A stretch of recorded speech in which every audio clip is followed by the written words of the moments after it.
The 10-year anniversary of the sisters disappearing, what's the hope that, the prayer vigil will come out of this, and what's the message to them if they're watching? Well, there have been some new developments in the case that cannot be disclosed to the public, and it may be for some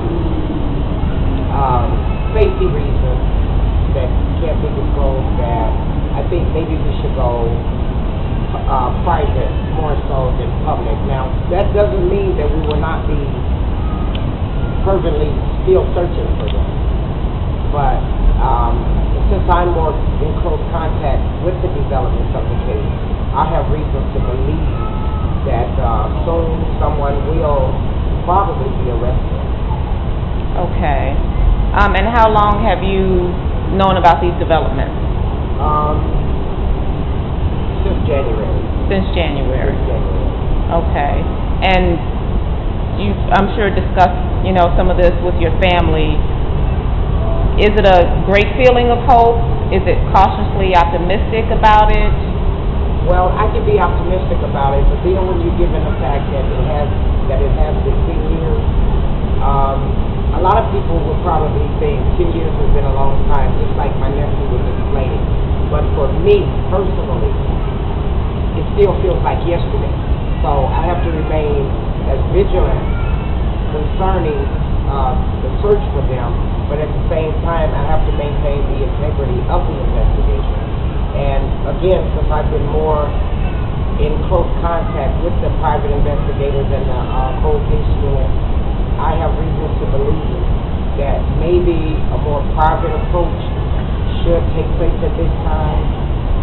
But I think we're still undecided as to whether or not if we should actually go private, because we wouldn't want to miss an opportunity to get the word out about them, while at the same time, someone hold this information and feel uncomfortable with bringing it forth because of, the overwhelming media support.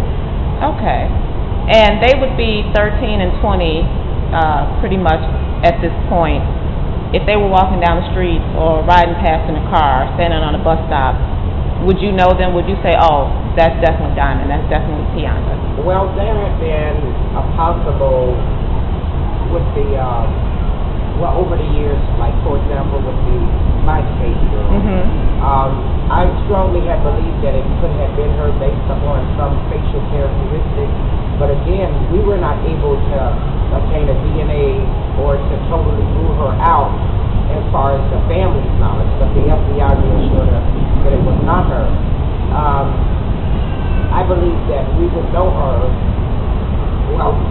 Tianda specifically, because she's older and there's a kindred spirit. You would know your own. Okay. Okay. Wow. If the fucking shit started, I don't give a fuck what people fuck you mean. Don't get mad at me because you fucked George Washington. Wow. Fuck him, bitch. And he's the murder of Tiana and Diamond. I don't believe he the murder of Tiana and Diamond. Why you said you want to... So the point of this video is just trying to basically piece some puzzles together for everyone that is on the outside looking in. As you heard Sheila Bradley say in the beginning, that she basically is very hands-on when it comes to the investigation, and that the private investigator, the family, and also basically the police basically know who could have taken time Tianda and Diamond. Also, I connected the live where the sister Rita basically said George killed those kids, and they're talking about George Washington. They're talking about the man that is Diamond's father. Now, this picture that y'all are seeing me speak on is of the MySpace girl that Sheila was talking about in the first video. That's going to be a part 2, because this girl looks exactly like Tianda Bradley. And we're going to get to the bottom of this too, because Tianda is not being spoke about enough. And that's one of the things that I keep seeing my followers say. And I have felt the same thing. But it's because Raylan came out saying that she is Diamond Bradley. That is why so much attention is being drawn on Diamond. But it's time for us to talk about Tianda, because 7 years after they had became missing, someone in the family found a picture on MySpace, or came across a picture on MySpace of this girl.